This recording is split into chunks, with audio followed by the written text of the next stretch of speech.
राज्यसभा में भी कृषि बिल पास हो गया। शदीद हंगामे के बीच कृषि से मुताल्लिक बिल आवाज के जरिए वोट देकर पास किया गया है। बिल पास होने से पहले कृषि बिल की मुखालफत में आज ऐवान से लेकर सड़क तक हंगामा हुआ।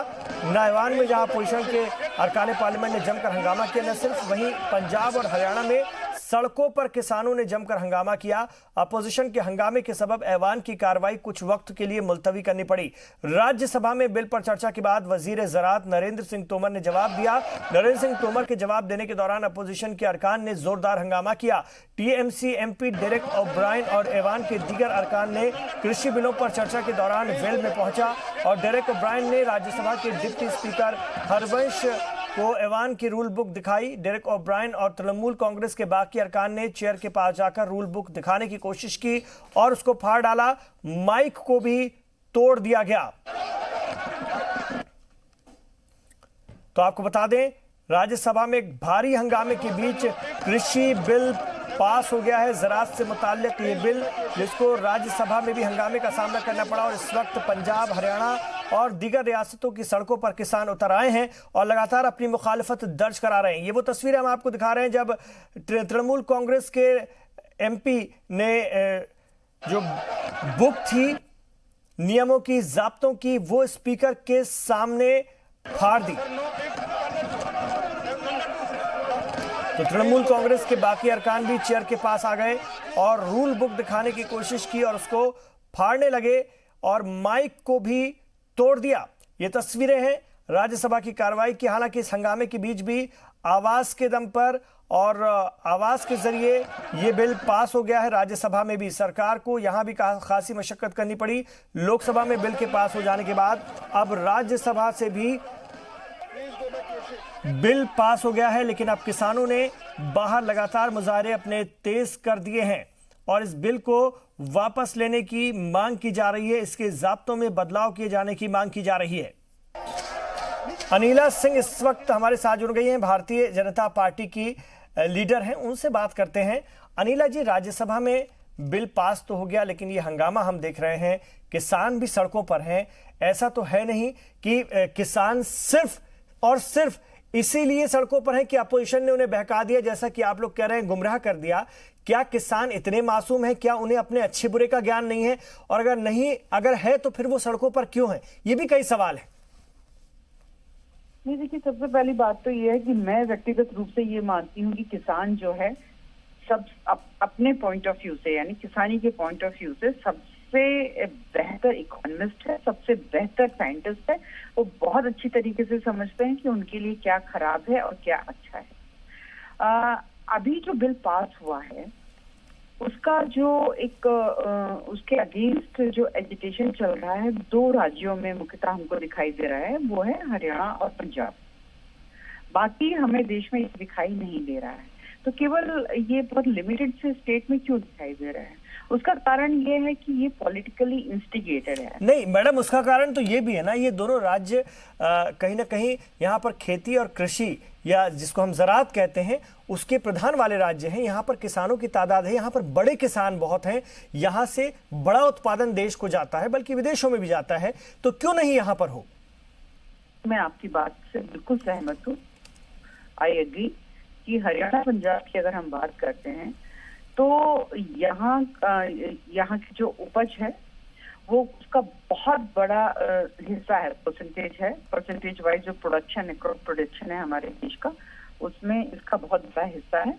और आपकी बात ठीक हो सकती है कि इसलिए यहाँ के किसान जो हैं एजिटेशन कर रहे हैं, पर ये वो किसान हैं जिनको शायद थोड़ी गलत फहमी है।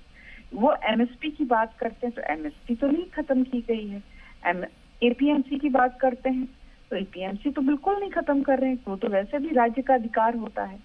यहाँ उनको चॉइस दी जा रही है कि भाई अगर आप एमएसपी पे एपीएमसी में अपना क्रॉप को बेचना चाहते हो, प्रोडक्शन को बेचना चाहते हो, आप वहां बेचो, और आपको अगर बेहतर प्राइस अगर कोई और ऑर्गेनाइजेशन देता है तो आप वहां बेचो। तो इसमें उनके लिए चॉइसेस बढ़ा दी गई हैं, घटाई नहीं है। उनको कोई कनपटी पे बंदूक रखकर ये नहीं कहा जा रहा है कि अब आपको जो है किसी फलाना ऑर्गेनाइजेशन को ही भेजना पड़ेगा, चाहे कम पैसे मिले चाहे ज्यादा पैसे मिले, ऐसा तो कुछ भी नहीं है। ठीक है, मैं आपके पास आ रहा हूँ अनिला जी। प्रीतपाल सिंह हमारे साथ कांग्रेस के लीडर इस वक्त फोन लाइन पर हैं। प्रीतपाल जी, अनिला जी मेरे साथ हैं, भारतीय जनता पार्टी के लीडर। वो साफ कह रही हैं किसानों के साथ जबरदस्ती नहीं है इस बिल में, उनको पूरी छूट दी गई है, वो जैसा अपने लिए बेहतर चाहे करें, वो ऑप्शन ही ऑप्शन है। उसके बावजूद भी उनको गुमराह किया जा रहा है, ये वो बार बार कह रही हैं। और पंजाब हरियाणा में ही आंदोलन हो रहा है, बाकी जगह नहीं हो रहा है, ये भी वो कहती हैं। देखिए, बात ऐसी है कि आज का दिन इतिहास में सारे दिन के कार्य अक्षरों के साथ लिखा जाएगा। कारण ये है कि सारा विपक्ष विरोध कर रहा था राज्यसभा में, सारे एकजुट थे, पर फिर भी उपसभापति ने सरकार के इशारे पे आके वॉइस वोटिंग, जो कि हुई नहीं है, उसके साथ इस बिल को पास कर दिया। जबकि सारे लोग, चाहे वो बीजेडी थी, अपना सपा थी और बाकी पार्टियां थी, टीआरएस थी, जिसके साथ नंबर गेम जो विपक्ष था उसके पास थी। बस इन्होंने 1 बजे के बाद भी सदन में, अगर इसमें कोई ऐसी ऊंचाइयां नहीं थी, जबकि सारी विपक्षी पार्टियों ने अपने खुदासे इसमें जाहिर की है, तो क्यों नहीं फुल पेज से कर दिया गया? क्यों नहीं वोटिंग के जरिए इसे पास किया गया? क्योंकि इनकी नीयत में खोट है। सीधी सी बात है, ये एमएसपी खत्म करने की बात कह रही है, एमएसपी का चक्कर कोई नहीं है। एमएसपी तो 108 फसलों औरों पे भी चल रही है। बस क्या 108 फसलें जो हमारे यहाँ पे 2 फसलों पे जो सी सरकारी प्रोक्योरमेंट हो रही है, उसके खर्चे हैं कि वो बंद कर दिए जाएंगे और ये प्राइवेट मंडीकरण को लागू करेंगे, एफसीआई को खत्म कर दिया जाएगा। जैसे बाकी हिंदुस्तान में प्राइवेटाइजेशन को बढ़ावा दे रही है मोदी सरकार, इस चीज की खदासे हैं। एमएसपी की खदासी कोई नहीं है। ये कह रहे हैं कि एमएसपी एक किसी बिल में ले आए, लिखकर ड्राफ्टिंग। हम तो कह रहे थे कि एमएसपी से नीचे कोई भी प्राइवेट मंडी वाला भी नहीं खरीदेगा, ना सरकारी मंडी खरीदेगी ना प्राइवेट मंडी खरीदेगी। मक्का का क्या रेट चल रहा है आज की डेट में? 1850 की एमएसपी है, खरीद यहाँ पे पंजाब में भी 650 की हुई है। कहाँ जाएगा वो लॉस? जब हम ओपन मंडी कर देंगे, कहाँ से पकड़ेंगे? जाके कोर्ट मैटर बंद कर दिया, एसडीएम लेवल की पावर कर दी है, कहाँ जाके अंबानी और अंदानी की कंपनी के साथ हमारा किसान लड़ जाएगा? उसे तो 2000 रुपया वकील को देना मुश्किल हो जाएगा, उनके पास वकीलों की फौज होगी। तो वो यही तो कह रहे हैं, वो ये कह रहे हैं कि हमने तो किसानों की बेहतरी के लिए किया है और इसका आगे आने वाले दिनों में किसानों को फायदा होगा, लेकिन कांग्रेस के जरिए गुमराह हो गए हैं वो लोग। कांग्रेस इसमें राजनीति कर रही है, ये इल्जाम है।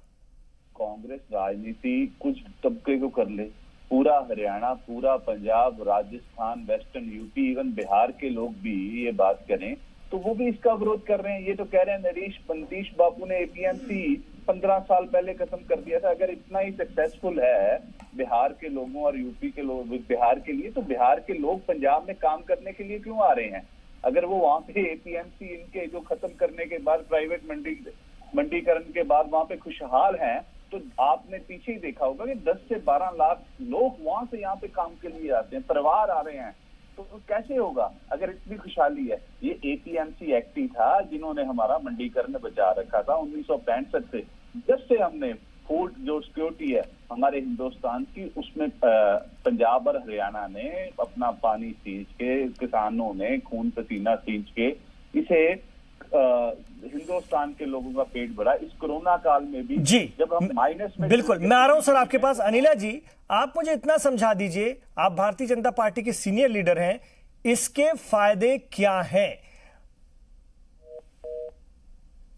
लगता है राब्ता टूटा है अनिला जी से, हम उनसे दोबारा राब्ता जोड़ने की कोशिश करेंगे। सीधा सवाल है, इसके फायदे क्या हैं और कौन कौन से ऐसे खतरे जिनको किसान लेकर सड़कों पर हैं? प्रीतपाल जी, क्या आप हमें समझाने की कोशिश करेंगे ऐसे कौन कौन से खतरे हैं जिसको लेकर किसान सड़कों पर हैं, आसान लफ्जों में? आसान शब्दों में सीधा सीधा है कि उन्हें ये डर है कि हमारी खरीद बंद हो जाएगी। अभी जो सरकारी खरीद हो रही है, हमारी धान की हो रही है, हमारी कनक की हो रही है, वो सीधी डायरेक्ट एफसीआई करती है। तो जब भी किसान बोता है, उसे जोतता है अपने खेत को, तो रात को आराम की नींद सोता है कि हाँ मेरी फसल इस दाम पे बिक जाएगी, इतना पैसा मुझे आ जाएगा। जब ये कानून लागू हो गया, उसने आके अपने मापदंड शुरू कर देने हैं। How can you clarify it के आपकी मैं ये दाना चाह रहा था, ये दाना आया नहीं है, वो कहेगा मैं खरीदूंगा नहीं, मैं पैसे मेरे वापस कीजिए, मैंने तो आपको पैसे ये चीज उगाने के लिए थे। ये तो नेचुरल है। क्लाइमेसी के साथ भी कई चीजों का नुकसान हो जाता है किसानों के साथ, किसानों की फसलों का, उसका भरपाई कौन करेगा? प्राइवेट तो करेगा नहीं। किसी चीज पे भी कोई चीज खराब हो जाए तो प्राइवेट प्लेयर तो कभी भी उसकी हामी भरते। ये सरकारी एजेंसियां हैं, सरकारी एजेंसियां अपने तरीके से इस सारी खरीद कर लिया करें। 4 लाख करोड़ का अनुमान लगा है कि अगर सारी चीजों की फसल की अगर सरकार एमएसपी तय करती है उसके अकॉर्डिंगली खरीद ले तो बाकी आगे जाके बेची जाए। सभी जो प्राइवेट प्लेयर्स हैं, कौन मना कर रहा है? चाहे वो बासमती की खेती की हमारी फसलें हैं, बाकी चीजें की फसलें ले रहे हैं वो, तो दे दो ना एमएसपी पे। इन चीजों का चक्कर है कि जब फसल ही पैदावार, अगर मैं 2 रुपए किलो आलू बेच रहा हूँ, ठीक है, किसान का आलू बिकता 2 रुपए किलो, आज मार्केट रेट क्या है? 40 रुपए किलो। एसेंशियल कम्युनिटी एक्ट में क्या किया है इन्होंने? जब तक 100% of the value of the market, अगर आज 100 रुपए किलो प्याज बिक रहा है मंडी में, जब तक वो 200 रुपए किलो नहीं हो जाएगा तो जो गवर्नमेंट है वो इंटरफेयर नहीं करेगी। यही चीजें हैं। जैसे आगे प्याज 100 रुपए किलो पहुंच रहा था तो सरकार FIR दर्ज करती थी एसेंशियल कम्युनिटी एक्ट के तहत, तो वो महंगाई दर्ज कर साथों साथ सस्ता हो जाता था जमाखोरों का। अब हमने कह दिया कि जब तक 100% of the market price increase नहीं हो जाएगा तब तक हम कार्रवाई नहीं करेंगे। तो सीधी सीधी आम जनता की भी लूट है, किसान की तो है ही। किसान से तो 2 रुपए 5 रुपए किलो खरीदा जाएगा। 2 एकड़ वाला किसान कितना का अपने पास स्टॉक रख लेगा? उसने अपना घर पर पालना है, परिवार पालना है, उसके पास घर में गायें खड़ी है, उसे फीड करना है, कैसे करेगा वो? यही चीजों के खदाशे उन्हें पता लग रहा है आगे के आगे, क्योंकि मोदी सरकार है जो, चाहे वो रेलवे प्राइवेट। ठीक है अनिला जी, प्रीतपाल सिंह जी ने बहुत अच्छे से समझाया क्या नुकसानात हैं। मेरी आपसे गुजारिश है कि आप हमें समझा दीजिए कि इसके फायदे क्या हैं। ओहो, लगता है अनिला जी फिर लाइन पर नहीं है, बार बार फोन कट रहा है, या फिर शायद वो बात नहीं करना चाह रही हैं। कैसे इस तरह से देखा जाए? बहरहाल हम फिर कोशिश करते हैं, हो सकता है लाइन की दिक्कत हो, उनको अपने साथ जोड़ने की। हम समझना चाहेंगे भारतीय जनता पार्टी के लीडरान से भी, जो कि इसके फेवर में हैं, जो कि भरोसा दिलाने की कोशिश कर रहे हैं बार बार किसानों को। पूरा रिजीम आपको अगर हम देखें तो पूरा भारतीय जनता पार्टी और सरकार की मशीनरी इस काम में लगी हुई है कि किसी भी तरह से किसानों को समझाया जाए। लेकिन किसान क्यों नहीं समझना चाह रहे हैं या क्यों नहीं समझ पा रहे हैं, ये बड़ा सवाल है। और सड़कों पर उतरे हुए इस वक्त पानी की बौछार सह रहे हैं, लाठियां डंडे खा रहे हैं। मेरा एक सवाल और है प्रीतपाल जी, बिहार में चुनाव है, आगे भी बंगाल में चुनाव है और देश में चुनाव चलते ही रहते हैं। सियासत का कितना बड़ा इसमें रोल है? क्या भारतीय जनता पार्टी और खुद प्रधानमंत्री जी बार बार ये कह रहे हैं कि अपोजिशन को भी ये मुद्दा मिला है बैठे बिठाए, इसमें कोई दम नहीं है, ये किसानों को बरगलाने की साजिश है? देखिए कि प्रधानमंत्री जी अपने अलायंस पार्टनर सबसे पुराना था अकाली दल, उनकी जो मिनिस्टर है और अकाली दल को तो समझा नहीं पाए। बड़े किसान नेता के तौर पे प्रकाश सिंह बादल का नाम आता था, बट उनसे भी यहाँ पे पंजाब में झूठ बुलाया गया। जब उन्हें पता लगा कि ये खामियां हैं, उन्होंने रखी बात, उन्होंने भी रखी होगी, पर माना किसी ने नहीं। बीजेडी इनकी सपोर्टिंग है, आउटसाइड सपोर्ट करती है, TRS आउटसाइड सपोर्ट कर रही है, सभी ने तो इसका विरोध कर दिया। पक्ष में कौन है? बीजेपी, क्योंकि बेसिकली जिद्दबाज सरकार है, जिस जिद पे अड़ गए तो उसे पूरा करना चाहती है। चाहे वो नोटबंदी का फैसला हो, GST का फैसला, वो तो ये कह रहे हैं ना, वो तो मैं हरसिमरत कौर को बादल को सुन रहा था, उन्होंने कहा कि कांग्रेस को अगर किसानों की इतनी ही फिक्र होती तो वॉकआउट नहीं करती। आप लोग तो वॉकआउट कर करके इन बिलों को पास करवा रहे हैं, कहीं ना कहीं एक तरह से सरकार को सपोर्ट ही कर रहे हैं। इतना था तो वॉकआउट क्यों कर रहे हैं आप लोग? देखिए, लोकसभा में हमारे पास मेजॉरिटी नहीं है, सारी दुनिया जानती है। हमारे पास राज्यसभा में मेजॉरिटी थी आज, तो इन्होंने वॉइस वोट करके 1 बजे के बाद भी, जब भी सारा विपक्ष इकट्ठा हो रखा था, TRS, BJD, सपा, बसपा, सभी ने तो इसका विरोध कर दिया था। नंबर गेम ही नहीं थी, एक जिद्दबाजी थी कि आज इसे वॉइस वोट के अकॉर्डिंगली इसे पास करना है। ये तो सीधा सीधा कानूनी प्रक्रिया है। आज नंबर गेम चेक कर लीजिए, हमारे पास ज्यादा नंबर से फिर भी इन्होंने पास करने की उसकी ठानी हुई थी कि हमने इसे जिद्दबंदी में पास करना है। अच्छा, अनिला जी हमारे साथ जुड़ गई है, एक बार फिर फोन लाइन पर है। सर, मैं आ रहा हूं आपके पास। अनिला जी, इन्होंने पूरे इसके नुकसानात बता दिए। मैं आपसे गुजारिश करता हूं आप इस बिल के फायदे बता दीजिए कि किसानों को कितना बड़ा फायदा होने वाला है। देखिए, मैं फोन कट गया था तो मैं नहीं सुन पाई कि किस प्रकार के भ्रम की बातें इन्होंने करी हैं, पर मैंने जैसा आपको बोला कि 1991 में ये ही कांग्रेस है ना जिसने हमारी इकोनॉमी को ओपन किया था, खोला था।